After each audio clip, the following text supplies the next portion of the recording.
The $22 billion grocery industry is under the microscope today. So the Commerce Commission is publishing this report, right? It's a draft market study into the competition, or lack thereof, as it turns out, of our supermarkets.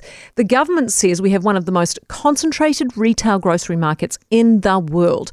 Of course, what we all care about, is whether anything can be done to bring the prices down. That's what we want to know. We're being ripped off. With us now, John Duffy, Consumer New Zealand's Chief Executive. Good morning to you. Good morning. There is a perception among the public that we're being ripped off. Do you think that this report's going to confirm that? Well, it's hard to know. The Commission's been pretty tight-lipped about its findings to date. So, look, I have a suspicion that we are paying more than we should, and that the root cause of that is a lack of competition in the market, and it'll be great to have that confirmed. And great to have that confirmed, but the big question is, will anything change off the back of it or not? Well, the Commission can only make recommendations off the back of a market study, and those recommendations aren't binding, but the government has signalled pretty strongly that they're concerned about this market. They wouldn't have ordered, an expensive market study if they weren't. So I'd be very surprised if the government didn't take the Commission's recommendations up. We hear about supermarkets essentially bullying suppliers, so that supermarkets can get a better deal. What about that power imbalance? Do you think we'll see something on that in the report today as well? Well, that certainly was in the terms of reference for the Commission to have a look at. So, there are players out there like the Food and Grocery Council, for example, who have been very vocal about the fact that suppliers are being allegedly bullied. And, it's not just suppliers who are negatively affected by this. That flows through to the range of items that are on the shelf that we can choose from, and also the prices that we pay. Could we see suggestions on measures like price controls on fruit and veggies, for example? Well, we could see recommendations. That's a pretty drastic measure in a free market economy like ours. But we're seeing, a rising gap between those who can afford the basics of life and those who can't. And if those goods are being priced out of the range of sectors of society, it might be that the government says, maybe we need to step in here, particularly if it's due to profit-taking by the supermarkets rather than the natural rise in prices.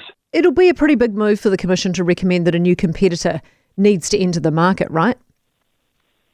Well, I would be very surprised if it doesn't identify the need and the benefits that would arise from a new competitor entering the market, but to then recommend structural changes to the market to enable that.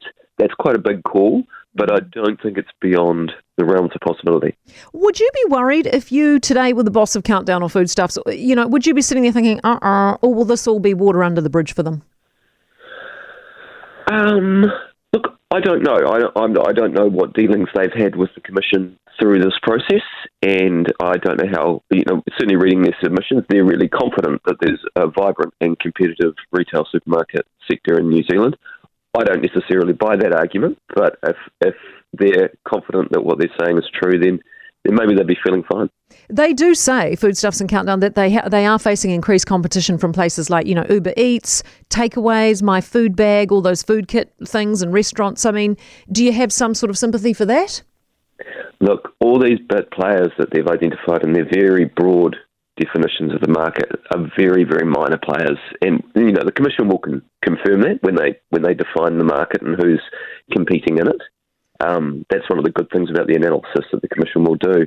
But none of these players have the scale, the property footprint, and the distribution networks that the supermarkets do. So really, it's unrealistic to call them effective competitors. Yeah. Okay, John, thank you very much for being with us. Appreciate it. John Duffy, Consumer New Zealand CEO. In a perfect world, wouldn't we all just love to, in a little French village, wander down the road and just buy from the butcher and the baker and the fruit and veggie shop and a little deli for your cheese? Wouldn't that be great?